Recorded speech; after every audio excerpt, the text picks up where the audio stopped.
আল্লাহর কাছে অশেষ শুকরিয়া আদায় করছি যে আল্লাহর অশেষ রহমতে আজকে এক মুক্ত পরিবেশে আমরা আবার আমাদের সাংবাদিক ভাইদের সঙ্গে আমরা ইফতারে মিলিত হতে পেরেছি আগের মতোই। অনেক সংগ্রাম, অনেক লড়াই, এই প্রেস ক্লাবে অনেক স্মৃতি, এবং সেই স্মৃতিগুলো যেমন সংগ্রামের তেমনি একই সঙ্গে আস্থার। কারণ আমরা এই সাংবাদিক ভাইদের কাছ থেকে যে সহযোগিতা পেয়েছি এই সংগ্রামে, আমরা সবসময় সেটাকে স্মরণ করব।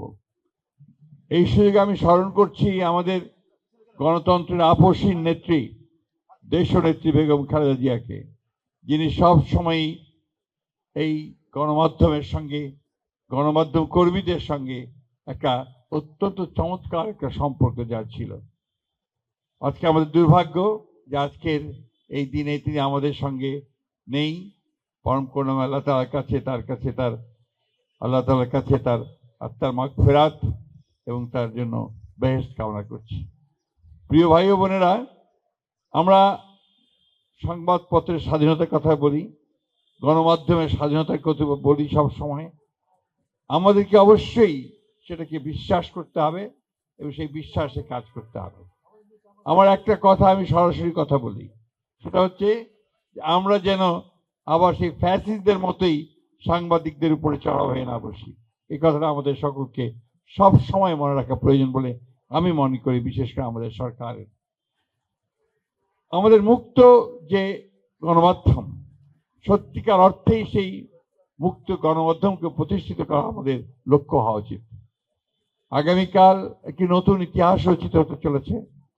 একটি সম্পূর্ণ নিরপেক্ষভাবে জনগণের সমর্থনের মধ্য দিয়ে, জনগণের আস্থা নিয়ে একটি নতুন সরকার গঠিত হয়েছে।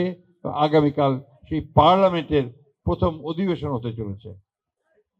আমরা সবাই, দেশের মানুষ সবাই আমরা আশা করে আছি যে এই পার্লামেন্টে আমাদের জন্য নতুন যে গণতন্ত্রের কথা আমরা চিন্তা করছি, আমরা যে চিন্তা করছি যে আমরা গণতন্ত্রকে প্রাতিষ্ঠানিক রূপ দেব, আমরা যে চিন্তা করছি আমরা সংসদকে সকল কর্মকাণ্ডের কেন্দ্রবিন্দুতে পরিণত করব, সেই লক্ষ্যে আমরা যেন এগিয়ে যেতে পারি আজকে দিনে, এটাই আমাদের আল্লাহ তাআলার কাছে প্রার্থনা।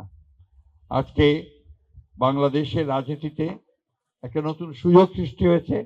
আসুন আমরা সবাই যারা গণতন্ত্রে বিশ্বাস করি, যারা লিবারেল ডেমোক্রেসিতে বিশ্বাস করি, যারা গণমাধ্যমে বিশ্বাস করি, তারা সবাই সেই সুযোগটাকে কাজে লাগিয়ে সত্যিকার অর্থেই বাংলাদেশকে একটা গণতান্ত্রিক, একটা উদারপন্থী একটা রাষ্ট্র হিসেবে আমরা প্রতিষ্ঠিত করি।